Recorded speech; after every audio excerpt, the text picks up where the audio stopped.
In this demonstration, I'm going to use LBM to solve a diffusion problem.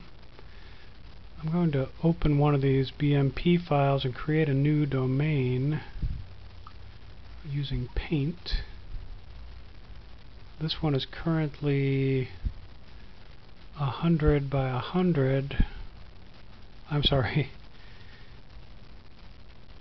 It's 100 across and only a few high, 101 across. I'm going to increase that to 201.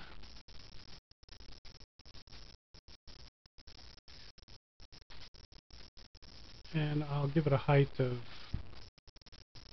it doesn't really matter, 2 or something should be fine.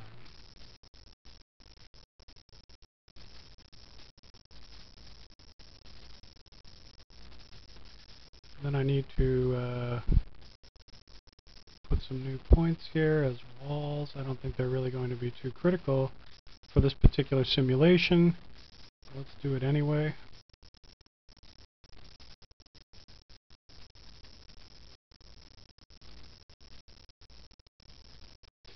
And we need to be sure to save it as the type of file it really is. In this case, 201 by 2.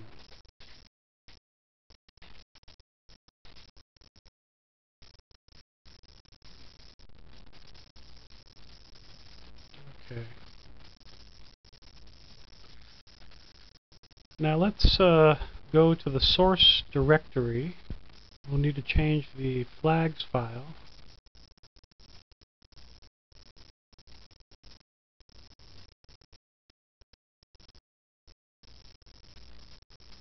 Flags.h.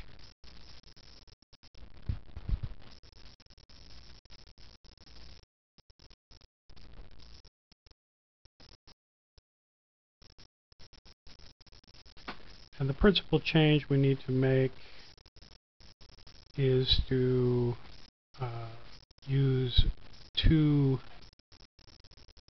fluid components.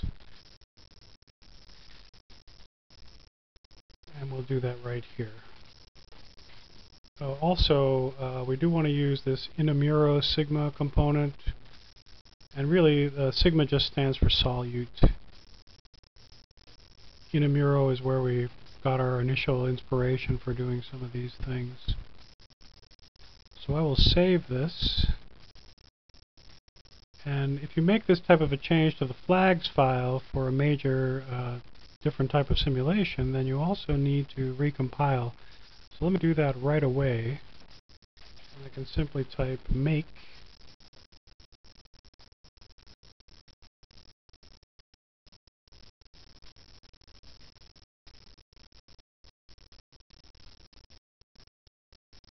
and the code is now recompiled. The next thing, of course, is to change the params.in file.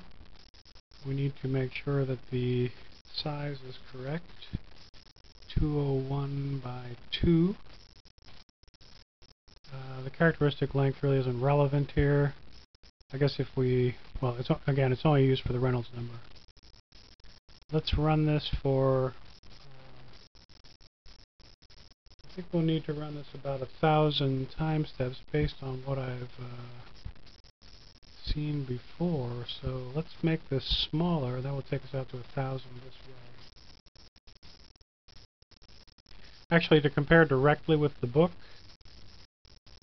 let's make it 11 here, 11 frames and 100, a frame rate of 100.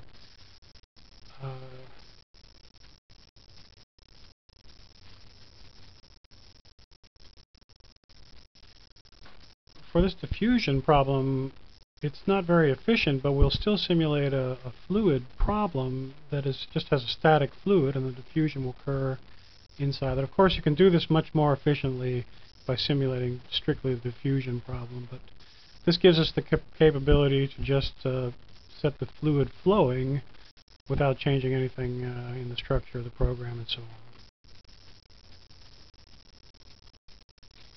The key thing we need to address for this particular problem is the initial condition. And we'll go down here to where the initial conditions are listed. And you can find this in the documentation. This is for a uniform row A concentration.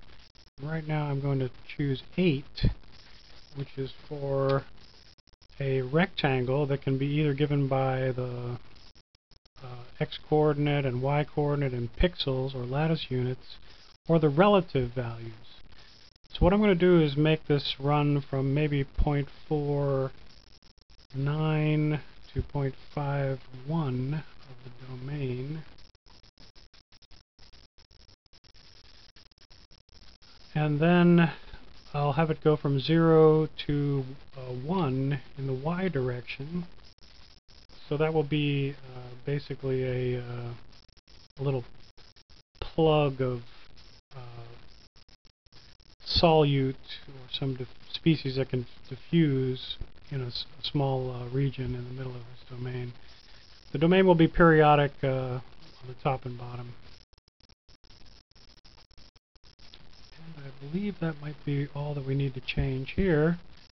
Let's do that and let's run the program.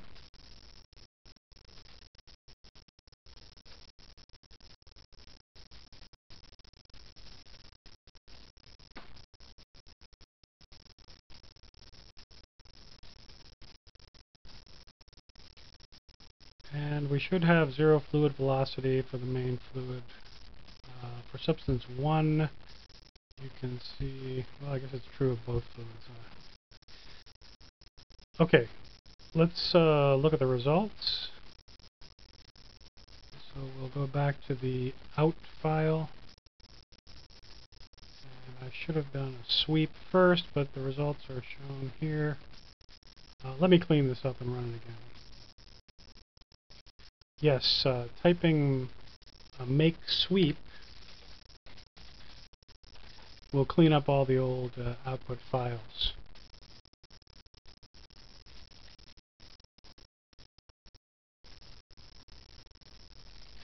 So now we've cleaned up the output directory, and let me show you this trick. By adjusting the window size, I can get all the substance 1, that is the solute frames, together, and if I select them all, we can have a little sort of impromptu movie. Let me see.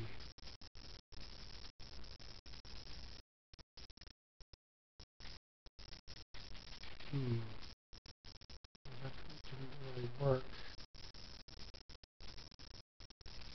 I reverted to MATLAB, and we'll look at the slice files here as described previously. And see, the slice runs along this direction. Our diffusion is starting from the initial mass slug right here and diffusing both directions from the center.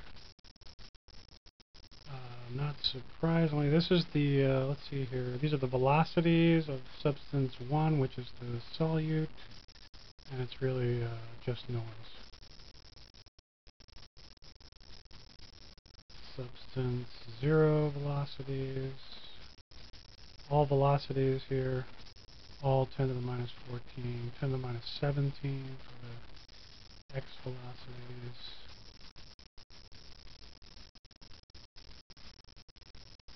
And finally, something of interest, the average density along the slice of substance 1 is the diffusion profile, the Gaussian diffusion profile. And you can readily match this against the analytical solution.